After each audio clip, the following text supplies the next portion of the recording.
예, 오늘 베드로전서 강의 마지막 시간이 되는데요. 우리 다음 주 월요일부터는 우리 베드로후서 강의를 시작하겠습니다. 그동안 이제 오늘까지 베드로전서 강의가 29번이거든요. 이렇게 유튜브 들어가면 이렇게 1장부터 계속 시리즈로 바로 연결돼서 나옵니다. 그래서 이렇게 또 유익한 시간 되면 좋겠습니다. 예, 오늘 우리 설교 제목은 조금 이렇게 독특하게 만들어 봤습니다. 그죠? 예, 은혜 애프터 서비스다. 그죠?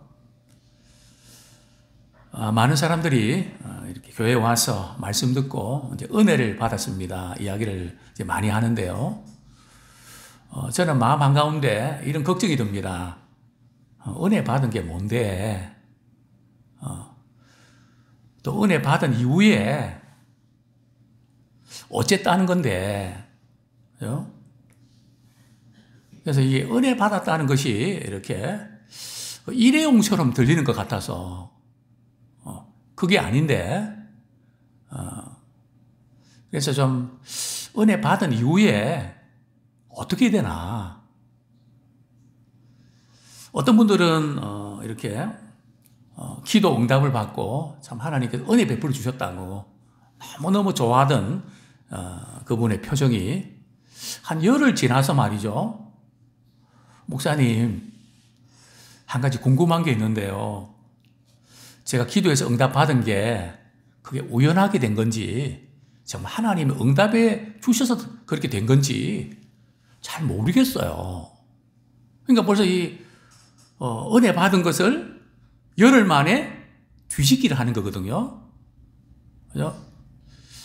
또 이스라엘 백성들 가만히 보면 참 광야에서 하나님께서 얼마나 많은 은혜 베풀어 주셨습니까? 애굽에 있을 때는 말할 것도 없고요. 10가지 재앙. 그게 한 가지 재앙이 그게 보통 사건인가요? 우리는 그 한 가지만 딱 받아도 그거 가지고 말이죠. 좀 응용을 할 수 있을 것 같은데 이스라엘 백성들은 은혜 받는 거 그때뿐이란 말이죠. 도대체 왜 이런가? 우리 베드로전서는 주제가 뭡니까? 신앙의 박해를 받은 성도들이 신앙을 포기할까봐, 고난 중에 믿음이 약해질까봐 신앙을 돈독히 하는, 그래서 고난을 잘 이겨내야지 약해지면 안 된다. 그게 핵심이잖아요.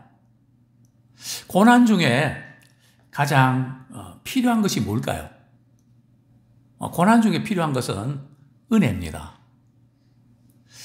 그런데 이상하게도 고난 중에 은혜를 받지 못하고 슬픔에 사로잡혀서 좌절에 사로잡혀서 하나님을 멀리하게 되는, 또 반대로 가는 그런 경향도 있습니다. 사실은 고난은 우리가 잘 아는 것처럼 보통 때는 하나님의 은혜의 소리가 잘 안 들렸는데 고난 당할 때는 하나님의 확성이라 그러거든요.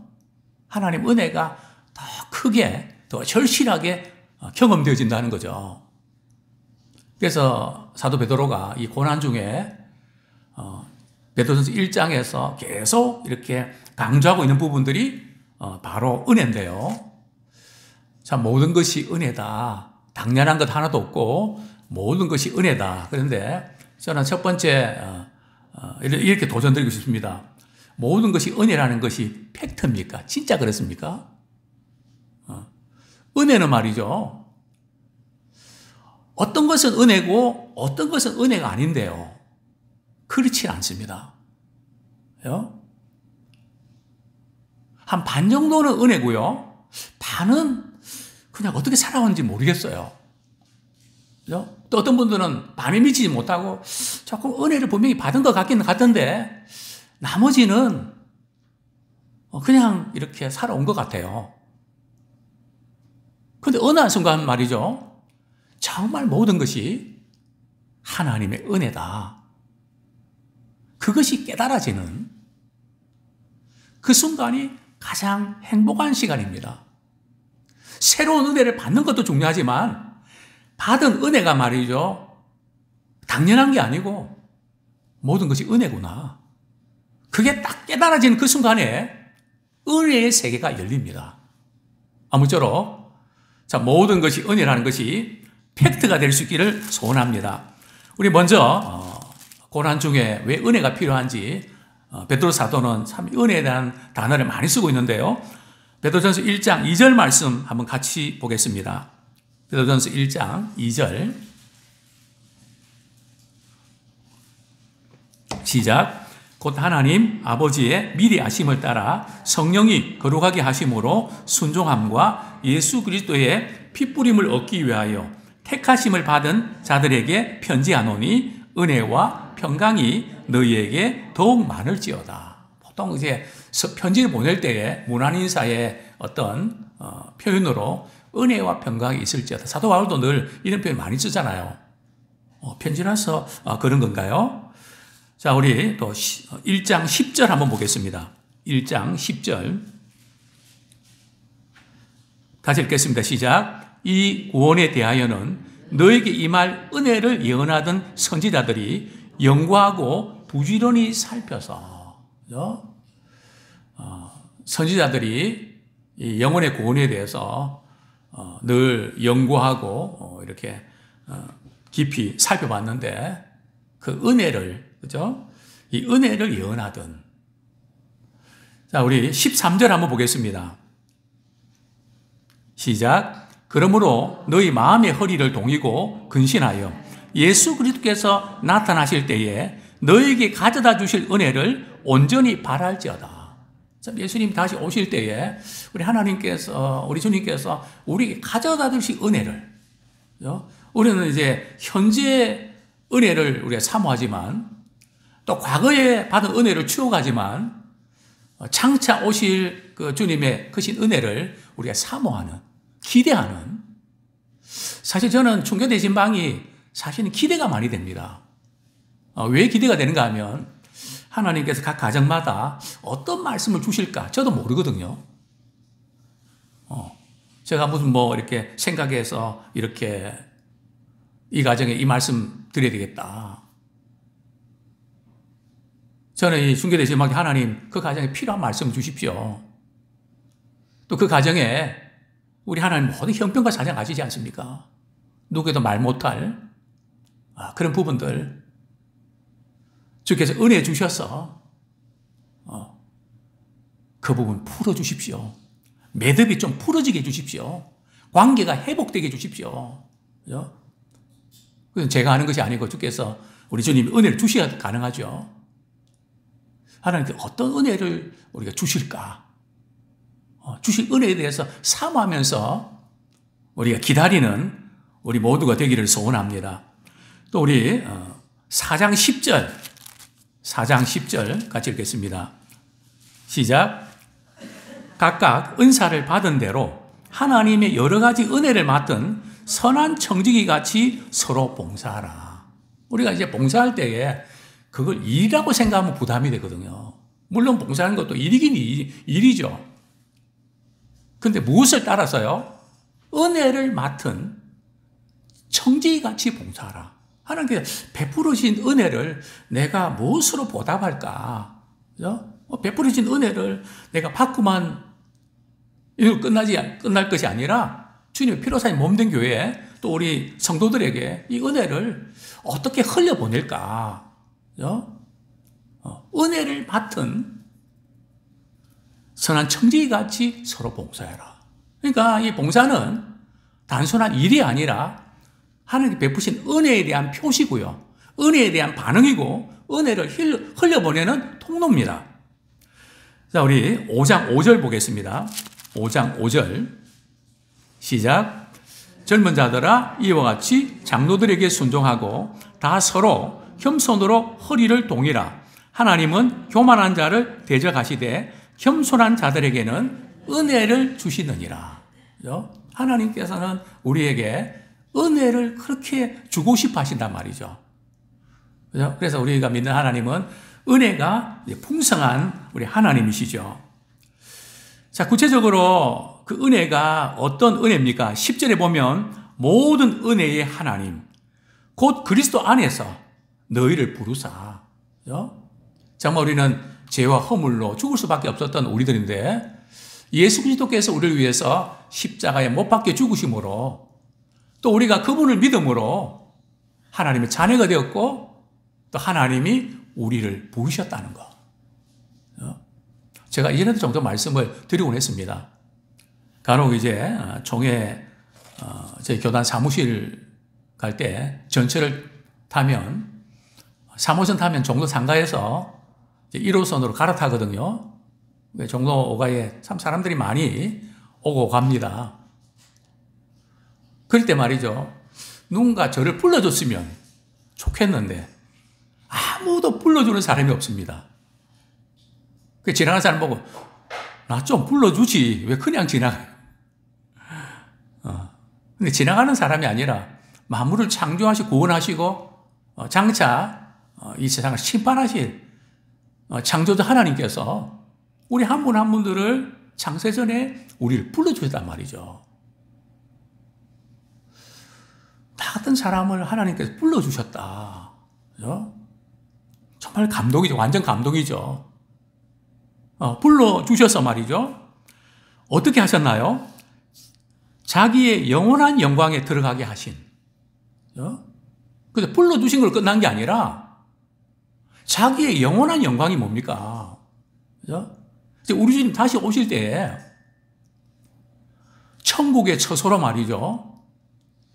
우리를 들어가게 하시는 그건 영원한 영광이거든요. 이 세상에서 뭐 올림픽 금메달 따고 뭐 세상에 잘 풀리고 뭐 이런 부분들은 뭐 회사에서 말이죠. 잘 나가고 이 부분들 잠깐 아닙니까? 근데 하나님께서 우리에게 말이죠. 어떤 영광요? 영원한 영광에 들어가게 하셨다는 거죠. 자, 그런데 이런 영원한 영광에 우리가 들어가게 하셨는데 이 세상에 사는 동안에는 어떤 과정이 있다고요? 오늘 본문에 보면 잠깐 고난을 당한 너희를 잠깐 고난을 당한 너희를 우리가 주님 기뻐하신 뜻대로 우리가 살려가다 보면 가치관의 충돌이 있고 때로 우리가 손해를 봐야 되잖아요. 여러 가지로 이렇게 세상적으로 좀 이렇게 하고 싶은 일들을 못할 수도 있잖아요. 또 해주고 싶은 것도 또 못할 수도 있잖아요. 그래서 속상할 때가 있잖아요. 때로는 오해를 받기도 하고 그래서 잠깐 고난을 당한 잠깐 고난과 영원한 영광과 비교가 되거든요. 그러니까 항상 우리는 현재 고난은 장차 우리에게 나타날 영광과 좋게 비교할 수가 없다. 절대 우리 연세 드신 분들은 우두커니 살면 안 돼요. 이래서 살아서 뭐 하나 이렇게 살면 안 돼요. 내가 숨이 붙어 있고 내가 활동할 때에 주님이 기뻐하신 도구로 저를 써주세요. 물론 세상적으로 몸도 아프고 상황도 좀 힘들고 약한 생각이 들 수 있습니다. 그때마다 우리는 우리의 삶의 목적을 우리 주님께로 향하고 주님이 나를 부르시고 쓰실 때까지는 나는 사명 감당한다. 그러나 잠시 고난은 당할 수 있다. 이 부분을 우리가 염두에 두면서 살기 원합니다. 여기 보면 오늘 본문에서 모든 은혜의 하나님은요. 1차적으로는 고난 중에 베풀어 주신 하나님의 은혜를 말합니다. 그죠? 절대 우리는 고난 중에 베풀어 주신 하나님의 은혜를 놓치면 안 됩니다. 그죠? 자, 우리 고린도 후서 1장이죠. 잠깐 보겠습니다.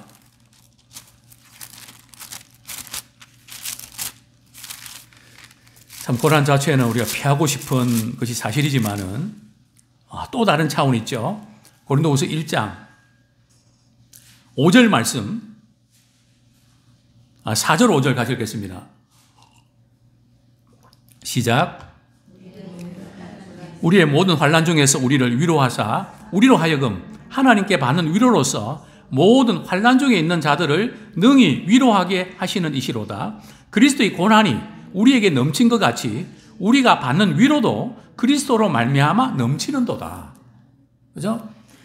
우리 주님 때문에 고난이 넘치는 것처럼 위로도 넘친다는 거죠. 즉 은혜도 넘친다는 거죠. 근데 우리가 고난 받을 때 말이죠. 하나님께는 우리가 위로를 받고요. 또 우리가 고난을 당하면서 우리는 또 다른 사람을 위로할 수 있는 그 역할을 할 수 있다는 거죠. 그래서 제가 늘 말씀을 자주 드리곤 했습니다. 우리가 받았던 상처, 아픔이 하나님의 은혜를 입으면 그것이 은사가 되고 축복의 통로가 된다. 그죠? 틀림없습니다. 내가 아픈 만큼 그것을 통해서 하나님이 이제 쓰신다는 거죠. 자, 그 다음에 이제 같이 나누고 싶은 부분들이 말이죠. 은혜 받은 후에 어떤 변화가 나타났나? 은혜 받은 후에 어떤 효력이 있었나? 하는 부분을 조금 나누고 싶은데요. 우리 10절 하반절에 보면 잠깐 고난을 당한 너희를 친히 온전하게 하시며, 우리가 고난을 당할 때에 하나님께서 그 고난 중에 베푸시는 은혜가 크거든요. 그 은혜가 구체적으로 어떤 은혜입니까? 온전하게 만들어 가시는 은혜라는 거죠. 온전하다는 것은 말이죠. 어부들이 이제 고기를 잡는데 그물이 이렇게 뚫리면 안 되잖아요. 그래서 그물을 수선한다. 이게 온전하다는 뜻이거든요. 또 이게 온전하다는 뜻은 이제 뼈가 어긋났는데 말이죠. 어긋난 뼈를 바로 잡아주는, 즉 회복시켜주는 그것이 온전한 겁니다. 그래서 우리는 은혜 받았다는 것은 이 고난 중에서 말이죠. 회복으로 나가는. 그냥 은혜 받아서 그냥 마음이 위로가 되고 평안하고, 물론 그것도 중요합니다. 그러나 은혜 받은 이후, 은혜가 우리 삶에 영향을 미쳐야 되거든요. 오늘 보면 어떻게 해요? 온전케 하시고, 그죠? 은혜 받은 이후에 온전해지는. 자, 두 번째는요, 굳건하게 하시며. 자, 그런데 오늘 보면 온전하게 되는 것이 내가 온전하게 되는 걸까요? 누가 온전하게 만들어 주시는 걸까요? 모든 은혜 하나님께서, 그죠? 모든 은혜 하나님께서 우리를 통해서, 고난당하는 우리를 통해서 하나님께서 은혜를 베풀어 주심으로 우리를 온전하게 만들어 가신다는 것이죠. 그죠? 그리고 또 고난당한 우리를 어떻게 해요? 굳건하게 하시며. 우리가 은혜 받은 이후에 굳건하지 못하기 때문에 은혜 받은 걸로 끝나는 경우들이 많거든요. 그죠? 우리 은혜 받았을 때는 그 은혜 받는 시점으로 말이죠. 우리 믿음이 굳건하게 되기 원합니다.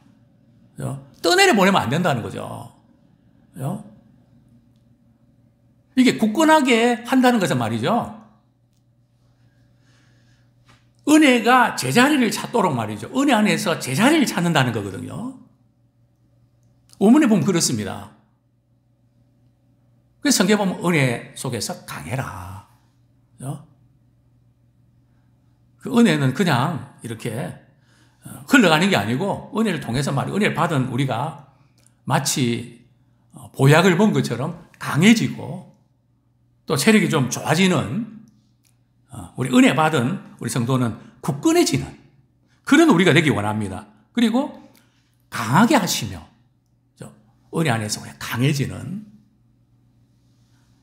우리가 이 은혜 안에서 약해지면 말이죠. 은혜를 받을 때 뿐입니다. 제가 볼 때는 그 은혜를 말이죠. 우리가 새로운 은혜를 받는 것도 중요하지만 이미 받은 은혜를 말이죠. 굳건하게 해서 그 은혜가 은혜를 불러오게 됩니다. 그죠? 근데 이스라엘 백성들은 은혜 받는 그때뿐이었거든요. 또 새로운 상황에 부딪히면 또 원망불평하고. 그죠? 말씀을 보면 좀 케이스가 다른 경우들은 좀 이해할 수 있습니다. 상황이 다르니까요. 그럼 비슷한 상황인데도, 그런 것들이 반복되는데도 그걸 은혜 안에서 굳게 받아들이지 못하고, 망했다. 우리 하나님 나를 사랑하시는 어떻게 이럴 수가 있나. 자꾸 그쪽으로 간단 말이죠. 그래서 우리는 사람과의 관계도 그렇지 않습니까? 관계가 계속 잘 유지되려고 그러면 우리 서로 관계가 좋을 때도 있고 좀 이렇게 삐끗거릴 때도 있지 않습니까? 그럴 때 그동안의 관계 속에서 저분은 이런 분이지. 그 받은 은혜와 좋은 관계 때문에 지금의 좀 섭섭함을 그 받은 은혜로 커버하면서 좋은 쪽으로 가야 되잖아요. 근데 그게 안 되면 그동안 뭐 내가 이렇게 했고 내가 저렇게 했는데 어떻게 이럴 수가 있나 이러면서 그냥 뒤집어 버리는. 우리 신앙생활은 말이죠. 하나님께 이미 베풀어 주신 은혜를 가지고 특별히 우리 십자가의 구원의 은혜를 가지고 말이죠. 현재 우리에게 닥치는 이 고난이 온다 할지라도 좀 그때 힘들고 어렵지만 이미 받은 은혜로 말이죠. 감사할 줄 알고 이미 받은 은혜 안에서 주님을 더 신뢰할 줄 알고 주님을 찾는 그런 우리가 되기를 소원합니다. 진짜 은혜 안에서 우리가 거하면 털을 견고하게 하시며 은혜 받은 사람들은 흔들리지 않는 말이죠. 믿음에 굳게 서서 누가 무슨 말을 하고 지금 어렵고 힘들어도 이전에 나를 인도하신 주님께서 장래도 주님께서 인도해 주신다. 그런 그 약속 붙잡고 우리의 믿음으로 나가는 그런 우리가 되기 원합니다. 자, 우리 12절 말씀은 내가 신실한 형제로 아는 실로아노로 말미암아. 여기 실로아노가 누굴까요? 신라입니다. 그죠? 실로아노는 이제 그 신라인데요. 예. 이제 이 신라가 베드로 서신을 이렇게 받아서 소아시아에 있는 성도들에게 전했죠.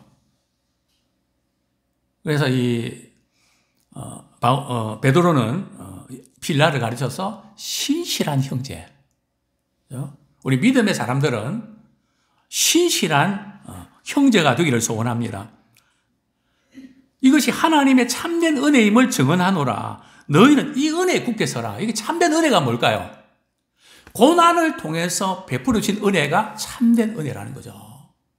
그래서 우리 고난을 통해서 베풀어진 은혜를 붙잡고 말이죠. 또 그것을 계기로 은혜 안에서 굳게 서는 자 되기 원합니다. 이제 마지막으로 13절에 보면 택하심을 함께 받은 바벨론에 있는 교회가 너희에게 무난하고 내 아들 마가도 그리하니라. 이제 무난 인사를 하는데요. 여기서 이제 바벨론에 있는 교회는 뭐 여러 가지 해석이 있는데 이건 로마라고 보는 것이 좋다고 생각합니다. 여러 가지 우리 요한계시록에 또 바벨론이 나오잖아요. 어쨌든 그 성도들이 너희에게 무난한다. 이게 무슨 뜻일까요? 은혜 받은 사람은 내 혼자 은혜 받는 걸 끝나지 말고 은혜 안에 서로 교제하고 교류해야 된다는 겁니다. 목장 모임을 통해서 서로 받은 은혜를 나누고 삶을 나누고 기도를 나누고 그죠? 교제권 속에서 은혜를 함께 나누고 흘려보내는 것이 너무너무 중요하다는 거죠. 14절 보면 너희는 사랑의 입맞춤으로 서로 무난하라. 사실 2세기까지는 이제 교회에서 이렇게 서로 사랑의 입맞춤을 했습니다. 3세기 오면 남자는 남자끼리 여자는 여자끼리 이제 입맞춤 인사하고요. 그 이후에는 자료들이 없는데 이 사랑의 입맞춤이 뭘까요? 이것은 은혜 안에서 서로 함께 결속되어서 또 믿음 안에서 서로가 이렇게 위로하고 격려하는 그것을 의미하는 것이죠. 아무쪼록 쉽지 않은 그런 삶 가운데 은혜와 평강이 넘치기를 소원합니다.